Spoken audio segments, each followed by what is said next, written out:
Halo everyone, egaan amma immoo chapter 2 part 3 dhaan walitti deebinee jirra. Part 3 kana part gabaabduudha. Social learning theory kan jettuu fi cognitive learning theory wajjin laalla jechuudha.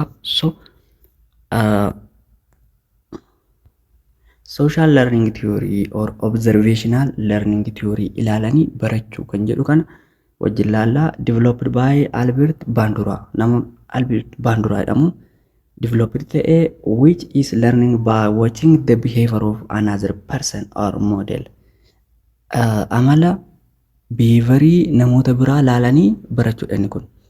Yookaan immoo nama moodela nuuf taa'anii nama jaalannu wayii ta'uu danda'a. Moodela keenya inni kaawwanne wayii isa sana hordofnee isarraa barachuu jechuudha. Hojii behaviorii isaa, wantoota inni hojjetu, activity isaa. So learning really on a social phenomenon.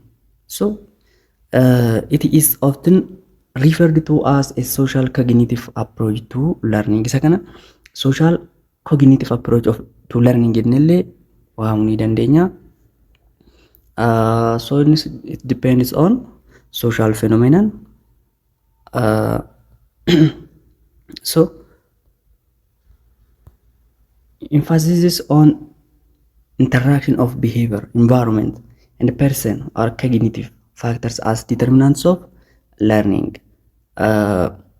xiyyeeffannoo isaanii mostly interaction of behavior, environment and person isaan kun interact godhu jechuudha. Behavioriin hin jira social learning kana keessa. Behavioriin nama moodela inni kaawwanne wayii tokko ka socially ni jira, environment ni jira, akkasumallee person ni jira jechuudha. Namni baratu sun cognitive factors as determinants of learning. Wantoonni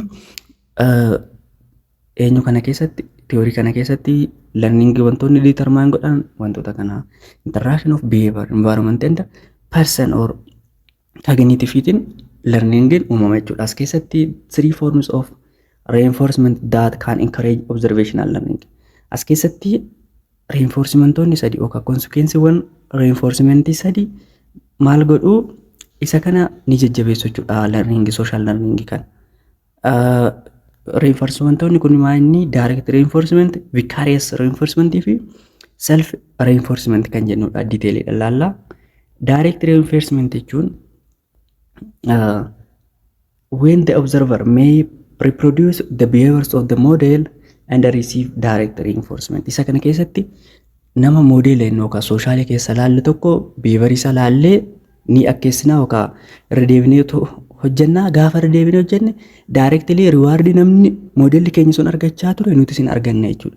For example, kilaasii keessa barataan tokko tokkoffaa ba'ee badhaasa osoo fudhateeti, namni barataan biraa immoo isa tokkoffaa ba'e kana laalee gaafa inni akka isaatitti dubbisee tokkoffaa ba'u inni kunillee badhaasa argate jechuudha. Nama tokkoffaa ba'e kun, which means directly isaafis ni kenna waan tokkoffaa ba'eef.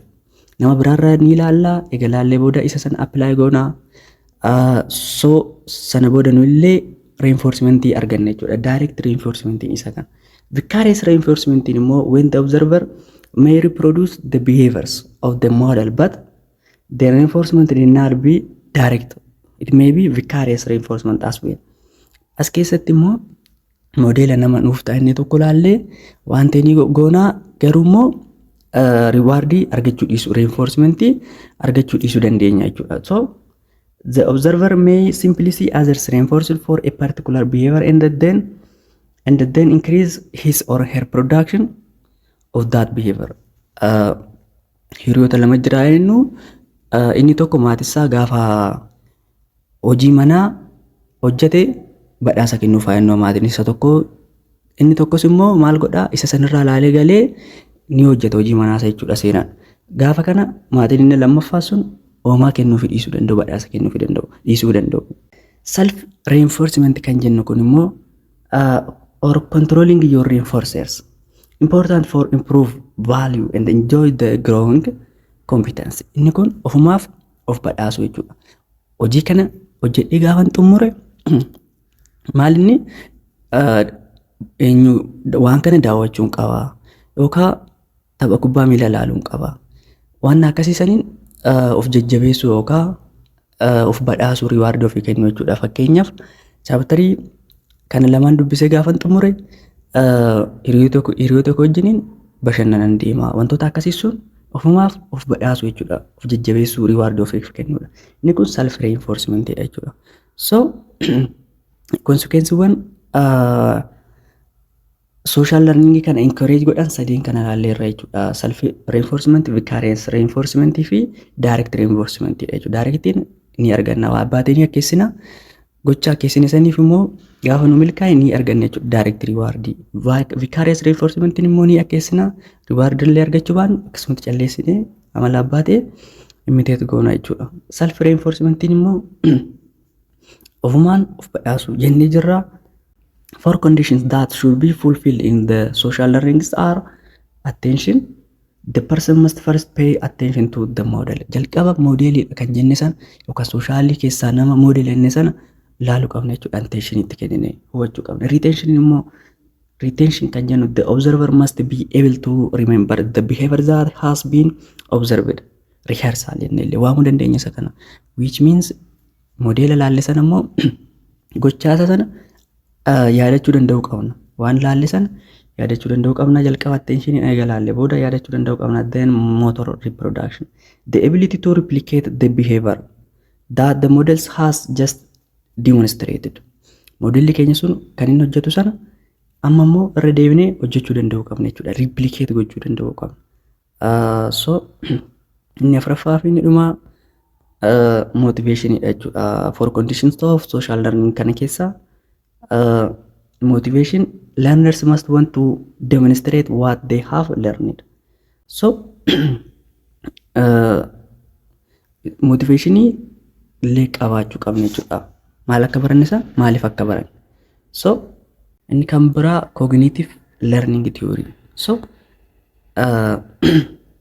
cognitive learning theory kun immoo theory isa sadaffaa fi isa dhumaati jechuudha.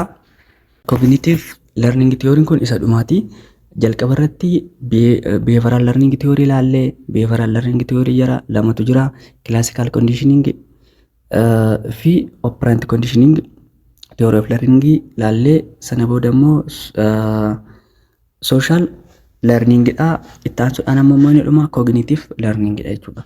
Cognitive learning theory is the mental process involved in knowing about the world, as they are important in perception, attention, thinking, problem solving, and memory. So anichi kun knowledge dha jechuudha. Waa'ee addunyaa kana beekudha jechuudha. Perception dha, attention dha, akkasumallee thinking, problem solving. Knowledge sun isaan kana keessatti waan nu fayyaduuf. So waa'ee addunyaa tanaa beekudha. Cognitive learning may take two forms. Inni kunillee gosa lama qaba. Latent fi insight learning jechuudha. Latent kan jennu latent learning fi insight learning kan jennu gestalt learning or perceptual learning dha. Tokko tokko laalla. Latent learning is